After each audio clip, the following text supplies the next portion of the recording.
C'est une annonce un peu inattendue. En tout cas, moi, ça m'a surpris, clairement. Emmanuel Macron qui a proposé une autonomie pour la Corse. Voilà, ni contre l'État, ni sans l'État. Ça a été annoncé de manière un peu impromptue par l'AFP.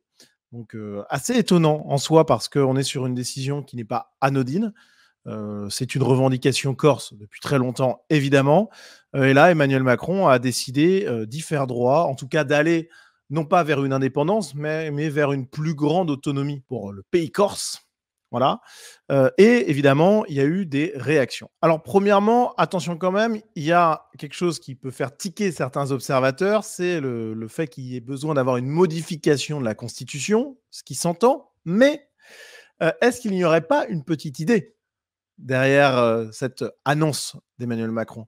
Est-ce qu'Emmanuel Macron, dans un coin de sa tête, il n'aurait pas l'envie de modifier la Constitution pour permettre cette autonomie, mais également eh bien, de glisser quelques modifications constitutionnelles qui pourraient, par exemple, lui permettre de briguer un nouveau mandat? Voilà, ça, c'est une possibilité qui, à mon avis, n'est pas totalement inenvisageable. Voilà. Je ne sais pas si c'est ça l'objectif, mais en tout cas, ça va le titiller de dire, bon, la révision constitutionnelle, on donne l'autonomie à la Corse et on va en profiter au passage pour faire en sorte que cette idée absurde qu'un bon président ne puisse pas l'être plus de 2 mandats consécutifs, eh bien que cette idée absurde, on s'en sépare, on s'en débarrasse. Et si Emmanuel Macron fait ça, eh bien les boomers vont être ravis de voter pour lui, qui incarne la modération entre l'hystérie gauchiste de Jean-Luc Mélenchon qui fait vraiment de plus en plus peur et cette droite, extrême droite, ce qu'on veut, incarnée par Marine Le Pen ou Éric Zemmour, qui fait encore un petit peu peur aux boomers qui sentent bien que quand même, il va falloir prendre des mesures assez fermes sur l'immigration, mais de là à mettre le bulletin dans l'urne, il y a peut-être toujours une petite réticence. Bon, là, ça réglerait le problème. Donc, à mon avis, il y pense très fort. Attention aussi au flou, parce qu'Emmanuel Macron, il fait des grandes annonces. On a l'habitude, ok, des grandes annonces, mais jamais suivies des faits. Donc, là, on est dans quelque chose qu'il a pu dire sans même y réfléchir. Il s'est laissé peut-être un peu griser par tout ça et il a peut-être balancé ça un peu au hasard. Bon, je ne sais pas si c'est le cas, hein, mais c'est déjà arrivé par le passé d'avoir des grands effets de manche d'Emmanuel Macron, jamais suivis d'effets. Ça, c'est le préambule. Ce qui est intéressant, c'est que je vais essayer de vous donner mon avis sur cette mesure. Alors, pour moi, dans l'idéal, hein, la France devrait être si grande, si belle et faire partie d'un ensemble civilisationnel européen si puissant, si magnifique, que finalement, cette question de l'autonomie ne devrait même pas se poser. Voilà. Enfin, en fait, dans la pratique, on pourrait avoir plus de décentralisation et compagnie, je vais y revenir, mais le fait que la Corse veuille à tout prix s'éloigner du continent, veuille à tout prix s'éloigner de la France, veuille être de plus en plus autonome, ça montre bien que la France ne fait pas rêver. Si la France était un Eldorado, l'Eldorado qu'elle aurait pu être sans le gauchisme, hein, je précise, les Corses ne voudraient pas une indépendance totale. Voilà. Ils pourraient vouloir un peu plus d'autonomie, de décentralisation, mais ils ne voudraient pas fuir à la France. Alors évidemment, ça ne concerne pas tous les Corses, je précise, mais il y a quand même un petit mouvement de fond assez important en Corse qui veut l'indépendance totale. Voilà. Et pour l'autonomie plus grande, là, il y a, à mon avis, une grande majorité des Corses qui sont favorables. Mais voilà, déjà, premièrement, ce que ça nous dit de l'état de la France et de ce pays qui malheureusement se tiers-mondise, c'est qu'il y a des parties du territoire national qui veulent non pas faire une sécession totale, mais au moins partielle. C'est-à-dire que la France ne fait pas rêver. Donc ça, c'est le premier élément important. Deuxièmement, je pense qu'il faut être pragmatique sur le fond. Il y a de nombreux pays dans le monde qui fonctionnent en ayant une plus grande autonomie de certaines régions, en ayant une plus grande liberté, etc., en ayant une décentralisation bien plus forte qu'en France. On peut prendre 2 exemples parmi beaucoup d'autres. L'Allemagne, bien sûr, avec des régions fortes, avec un pouvoir fort. Et c'est encore plus évident, les États-Unis, avec des États qui ont des prérogatives extrêmement étendues. Bon, et ces pays fonctionnent quand même plutôt bien, faut le dire. Sans doute mieux que la France sur certains points d'ailleurs. Peut-être moins bien sur certains points, mais pas beaucoup à mon avis. Bon, passons. Mais ce que je veux dire, c'est que la centralisation, le jacobinisme français n'est pas une fatalité. Voilà.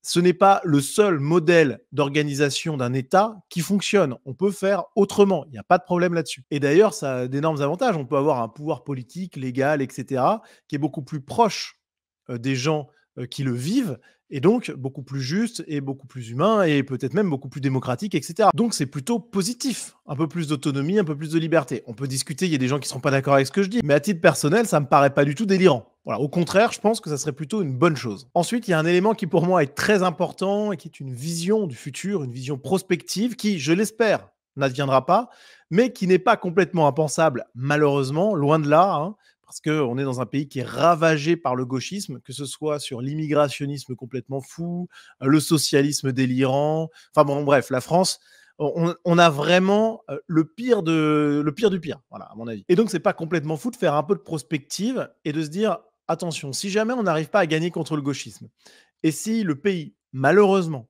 se tiers-mondise de plus en plus, finit par s'effondrer dans certaines de ses parties, et cetera, et cetera. Est-ce que lorsqu'on est un Corse, un Breton, et cetera, qu'on a une identité forte, est-ce que c'est pas normal de se prévoir un peu, une porte de sortie? Voilà, d'avoir, un pied dans le canot de sauvetage au cas où on touche l'iceberg. Parce que pour des Bretons, des Basques, des Corses qui ont vraiment une culture, une langue, un réflexe un peu identitaire, régional, vouloir se sacrifier, se saigner en impôts, en taxes, et cetera, pour sauver la Seine-Saint-Denis, je suis pas certain que ça soit très vendeur. Et si, je suis à la place d'un Corse, honnêtement, je veux avoir le plus d'autonomie possible. Et à cet égard-là, quand on a cette vision prospective et qu'on s'éloigne un peu du débat centralisation, jacobinisme, et cetera, ça peut être une question de survie en réalité, d'avoir de plus en plus d'autonomie. Donc c'est pas anormal qu'il y ait des régions en France qui en demandent le plus possible. Et d'ailleurs, bah, ça donne des idées un peu à tout le monde, cette histoire. On a le président de la région Bretagne qui, lui aussi, s'est lancé un petit peu dans la course en disant bah, ouais, nous, on aimerait bien aussi cette autonomie.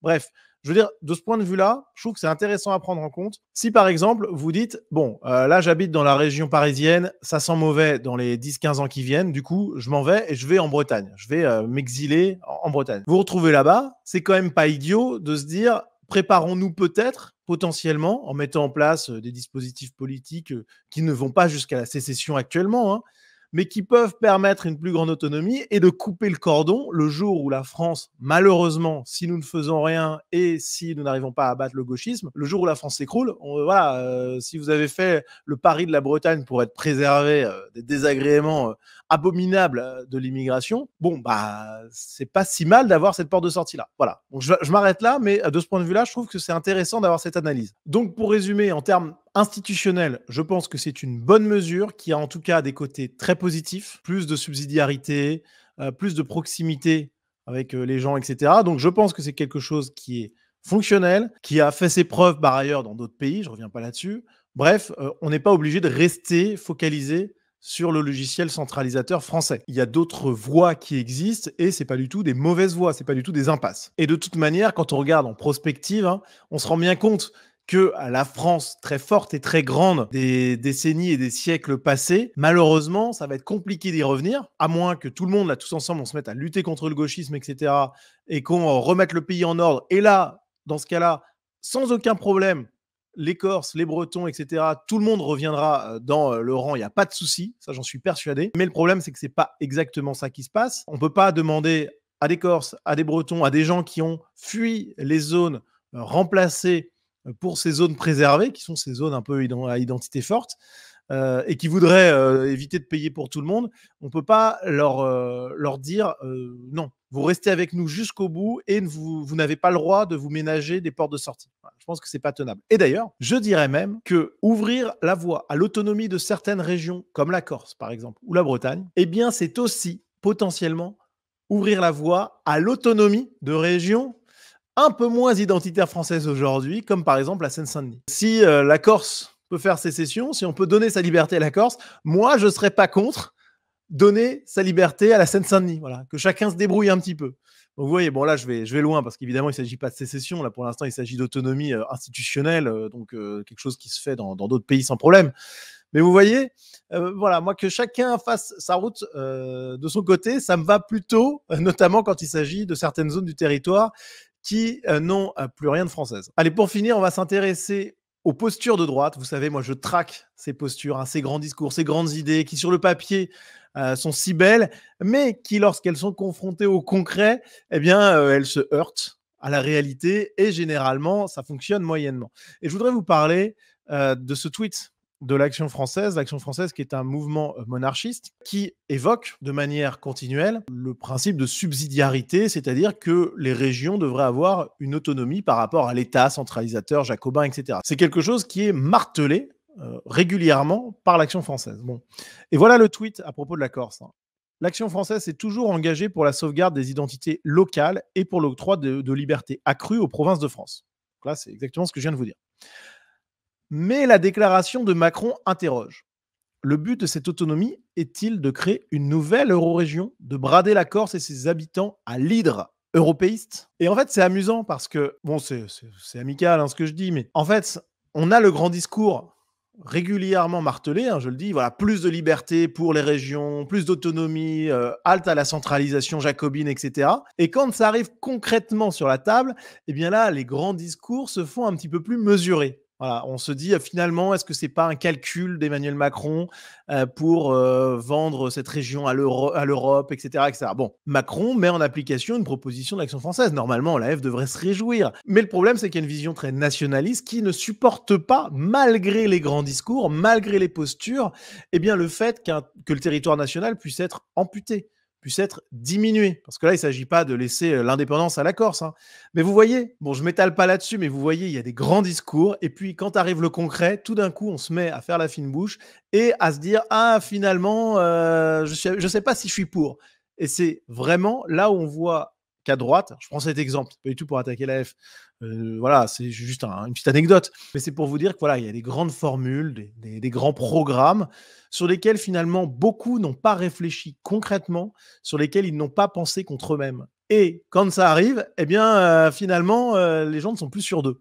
Ce qui montre bien que les grands discours, peut-être qu'ils auraient dû être plus mesurés. Même chose également pour le discours souverainiste. Ce discours souverainiste qui est aujourd'hui porté par des gens qui, alors, n'osent pas se dire nationalistes, parce que ça fait, oula, c'est pas bien le nationalisme, c'est pas bien, bon. Et donc, ils se disent souverainistes, ils sont pour la souveraineté des peuples, etc.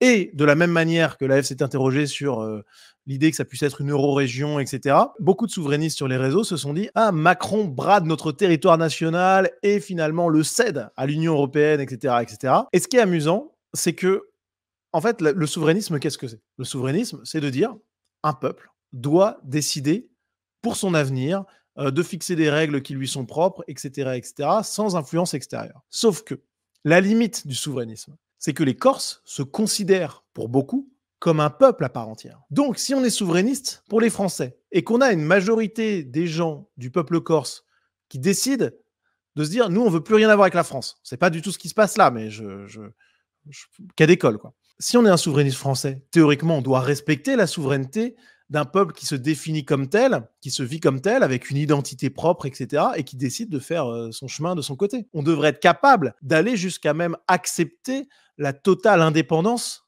de la Corse par souverainisme. Mais sauf que c'est pas ça, on est dans la posture, évidemment, on est dans une logique de puissance, de pouvoir, et on veut conserver le pouvoir, on veut conserver la France, et on ne veut pas qu'elle soit amputée d'une partie de son territoire. Mais vous voyez, là, il y a aussi une petite posture. Bon voilà, c'était juste pour évoquer ces sujets-là, c'est pas le plus important. En tout cas, c'est une décision qui a beaucoup fait parler. Attention quand même, je conclurai cette vidéo là-dessus. Il y a dans ce débat qui est assez passionnant, et voilà, j'ai donné mon avis, vous pouvez ne pas être d'accord, et vous pouvez me dire en commentaire ce que vous en pensez d'ailleurs, mais il y a dans ce débat quelque chose qui le dépasse, c'est cette entrée dans la Constitution mentionnée par Emmanuel Macron. Là, il se peut qu'il y ait un petit loup derrière tout ça. Et je pense qu'Emmanuel Macron, il a peut-être une idée derrière la tête. En tout cas, ça doit vraiment le démanger de le faire parce qu'il ne doit pas être satisfait par les alternatives à sa personne. Donc, à mon avis, il va falloir surveiller tout ça. Les années qui viennent, là, ça va être un peu rock'n'roll. Voilà, bon, bah écoutez les amis, j'en ai fini pour cette vidéo. Si elle vous a plu, n'hésitez pas à soutenir mon travail. Vous avez le lien vers ma page Tipeee dans la description de cette vidéo.